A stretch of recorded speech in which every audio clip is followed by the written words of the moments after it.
Bien, vamos a empezar hablando ahora en este espacio nuevamente con uno de los trastornos del neurodesarrollo más emblemáticos y más actuales. Este trastorno es el trastorno por déficit de la atención con hiperactividad, el cual vamos a tomar algunos temas importantes, algunos puntos y características básicas para que puedan conocer y analizar. Hablando un poquito de la historia, haciendo referencia muy general a la historia de cómo fue este descubrimiento de este trastorno, empezamos a hablar desde 1930, donde cómo fue cambiando la denominación de acuerdo también a diferentes criterios clínicos.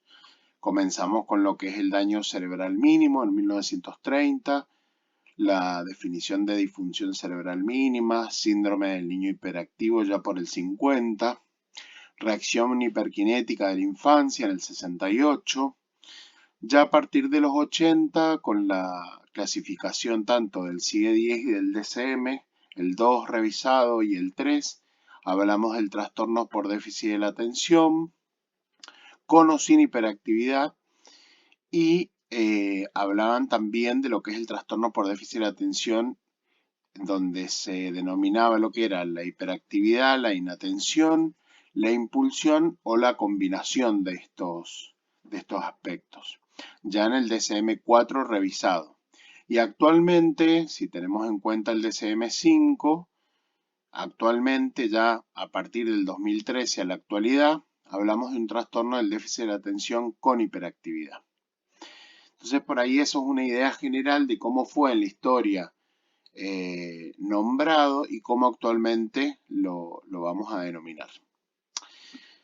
¿Qué es lo que es justamente el trastorno por déficit de la atención? Hablamos, una de las últimas definiciones, y para que quede claro, se plantea el trastorno por déficit de la atención con hiperactividad como un trastorno, ¿no? Como un trastorno de lo que es el neurodesarrollo. Nosotros le queremos dar esta mirada desde el neurodesarrollo, desde los trastornos del neurodesarrollo. Tiene un carácter neurobiológico y va a estar originado en la infancia, que va a afectar obviamente a lo largo de la vida. Se va a caracterizar por la presencia de tres aspectos, de tres síntomas típicos, como es el déficit de la atención, la impulsividad y la hiperactividad motora y o vocal. Principalmente esta condición que presenta un niño se va a identificar como un trastorno justamente cuando estos síntomas, estos indicadores y los comportamientos se van a derivar y se van a observar con mucha mayor frecuencia, ¿sí? Mayor frecuencia, mayor intensidad en niños y adolescentes de igual edad e interfieran en la vida cotidiana presentes en dos o más contextos. Esto quiere decir que esto va a estar presente, estas características de atención, de impulsividad o de hiperactividad van a estar presentes tanto en la casa, en la escuela y en el entorno general. Hoy también vamos a plantear un poquito esto de lo que hay un doctor muy importante que se llama el doctor Russell Buckley, que denomina justamente es un estudioso de lo que son las funciones ejecutivas y las funciones cognitivas en general, y plantea que el trastorno por déficit de la atención, él lo plantea como que hay una falla en lo que es el sistema ejecutivo del cerebro, ¿sí? Plantea que dentro de este trastorno del neurodesarrollo están afectadas diferentes capacidades ejecutivas, ¿sí? Concretamente lo que él demuestra en su investigación, que hay una característica muy importante, lo que es el sistema de inhibición. Estos niños en el sistema de inhibición, en el control inhibitorio, justamente hay hay algo que no estaría bien, ¿sí? Y justamente esto va a afectar a las cuatro capacidades ejecutivas, a lo que es la capacidad visual, el lenguaje interno, la capacidad emocional y la capacidad de innovación dirigida hacia un objeto, hacia un objetivo. Entonces, Este doctor plantea como el trastorno del neurodesarrollo, lo que es el TDAH, como justamente un mal funcionamiento en las funciones ejecutivas. Él realiza una investigación y marca una serie de datos en relación al funcionamiento de estas funciones, valga la redundancia, y plantea diferentes aspectos en donde él encontró eh, muchas características de tipo que existen una inadecuada respuesta inhibitoria, como planteamos anteriormente, hay dificultades en el control de impulso, en la capacidad de demorar recompensas, hay una excesiva actividad en tareas irrelevantes y su mayor variabilidad en el rendimiento de su trabajo, principalmente.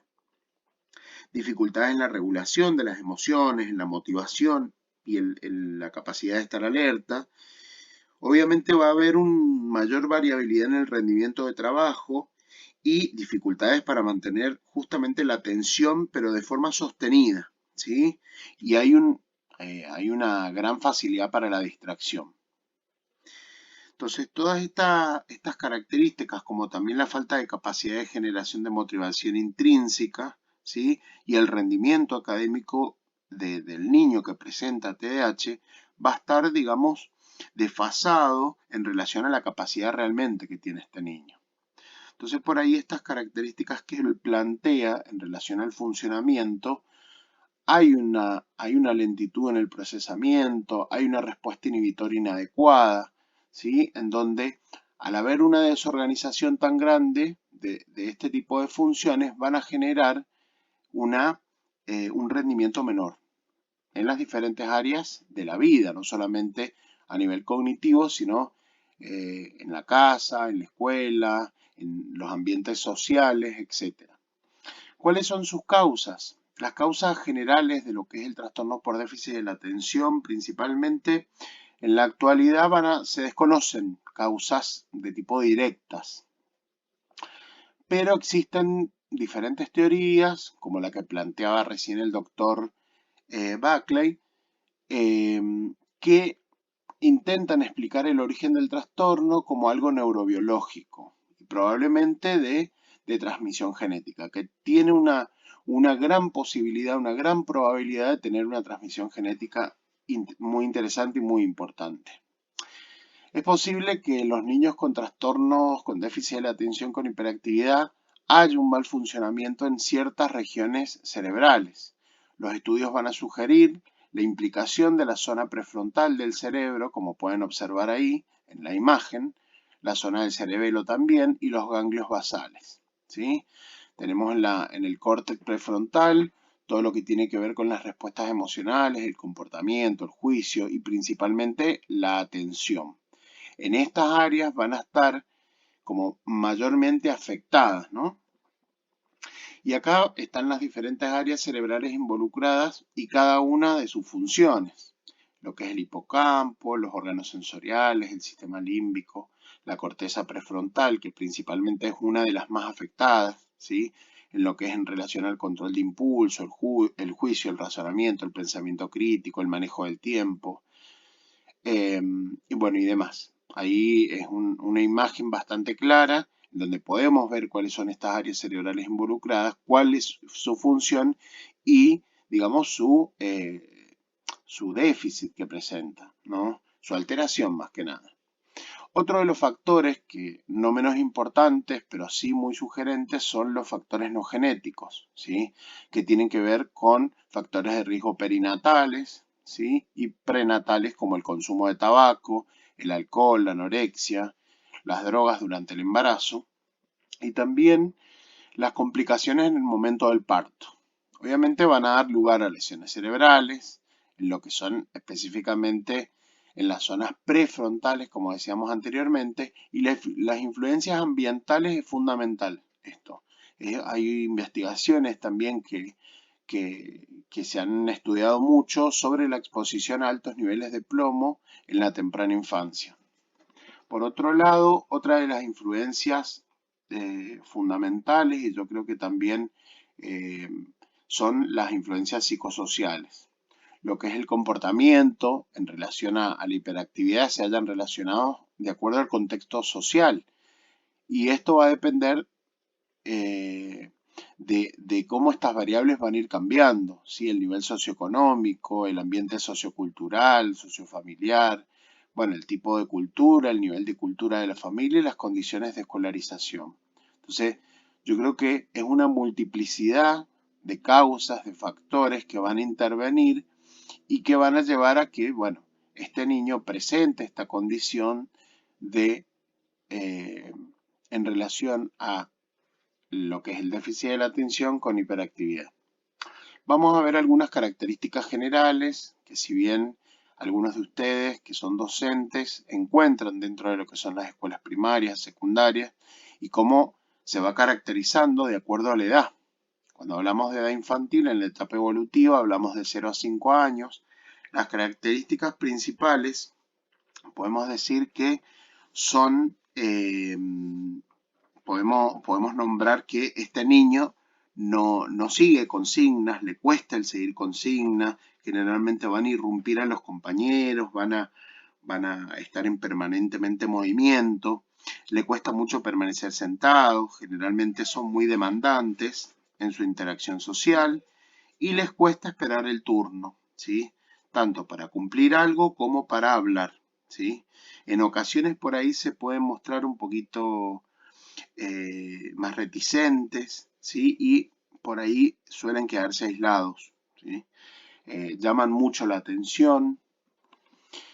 Después en la edad escolar tenemos una de las características en relación a la edad escolar, hablamos de la edad de 6 a 12 años, en donde principalmente lo que podemos observar en esta edad suelen obviamente alterar la actividad de la escuela, ¿no? De la clase, ¿sí? Presentan una extrema variabilidad frente a distintas personas, reaccionan mejor a situaciones novedosas y a estímulos atractivos que en relación a uno, ¿sí?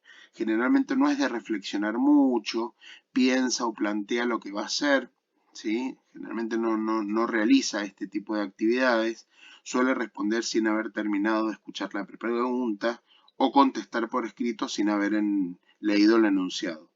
La falta de reflexión hace que no aprendan sus errores ni piensen en las consecuencias de sus actos. Generalmente las tareas escolares, perdón, suelen estar incompletas. Hay una falta, obviamente, de organización, de métodos y hábitos de estudio.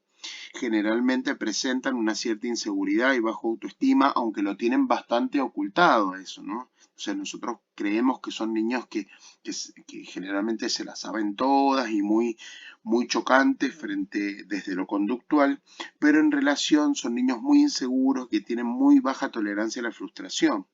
Obviamente no van a reconocer los errores, sino que generalmente culpan a los demás frente a alguna situación, ¿sí? Entonces hay una cuestión emocional muy grande que hay que trabajar, tanto en la etapa preescolar como en la escolar.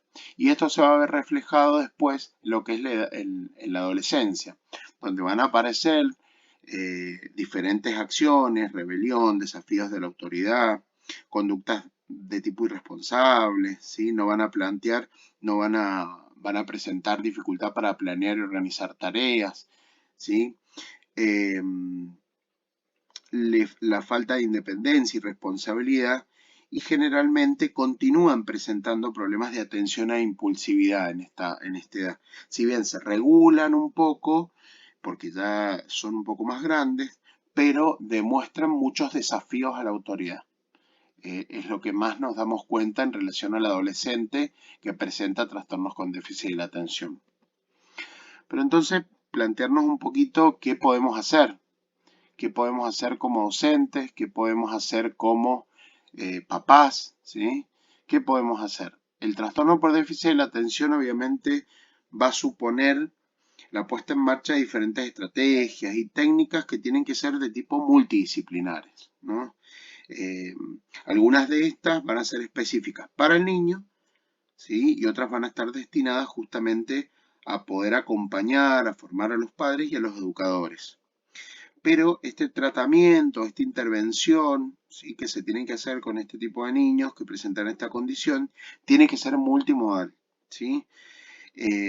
Van a estar implicados varios profesionales, como docentes, profes, padres, el mismo sujeto que presenta trastorno por déficit de la atención y, obviamente, profesionales que sepan de esta temática. Algunas sugerencias que podemos darles a los papás. Fundamental, obtener un diagnóstico, si es necesario, por parte de profesionales especializados que traten de descartar posibles causas y que puedan provocar los mismos síntomas del trastorno por déficit de la atención. Solicitar un tratamiento multimodal, como decíamos anteriormente, donde se valore la necesidad de aplicar un tratamiento psicológico, escolar, educativo o terapéutico si fuera necesario. Generalmente hay que tratar de no pretender solucionar todos los problemas diarios a la vez, sino que justamente marcar un solo objetivo a la vez. ¿Sí? Por ejemplo, algo chiquito cuando son más pequeños, que el niño se vista solo por la mañana. Eso es un montón. Para ir de a poco, de a uno en uno, siempre en cascada, del más chiquitito al más grande. Evitar, obviamente, comparar al niño que es capaz de hacer con las posibilidades de otros niños, ¿sí? Entonces, estas son algunas sugerencias a los papás en relación a un niño que presenta esta condición y algunas sugerencias a docentes que me parece importante por ahí colocarlas, si bien sabemos que no hay una receta única, como siempre decimos, pero sí es importante tener en cuenta estas sugerencias, estos indicadores que les podemos ofrecer. La ubicación del alumno en el aula debe estar sentado siempre cerca del docente, lejos de ventanas, puertas, objetos que lo distraigan y intentar de que esté rodeado de personas tranquilas, ¿no? Debe tener respeto a las tareas y deberes que el alumno conviene reducir y fragmentar las actividades, siempre exigidas al resto de la clase, obviamente. Supervisar cada actividad y cada tarea y asegurarse que la cumpla, aunque sea cortita, sí, pero siempre fragmentarla a cuentagotas las actividades. La atención de la clase es recomendable negociarlo, ¿sí?, en periodos cortos de atención y cuando realiza tareas individuales o en grupo, para aumentar de forma progresiva su duración y reforzando su esfuerzo. Eso es fundamental. Trabajar el reforzamiento acá es fundamental. En relación a los exámenes o a las pruebas que se le pueden tomar al niño, es recomendable que las realice de forma oral, ¿sí?, para evitar la baja tolerancia a la frustración. Y obviamente debido a las dificultades que puedan presentar en la escritura, ¿sí? Entonces, por ahí estos serían a grandes rasgos lo que es el trastorno por déficit de la atención. Agradezco la atención justamente brindada y bueno, cualquier cosita que necesiten, saben que tienen la mensajería interna y que también tienen el foro para preguntas, dudas o consultas. Así que bueno, seguramente les vamos a dejar algún material para que puedan visitar y puedan descargar. Así que bueno, espero que les haya servido. Nos estamos viendo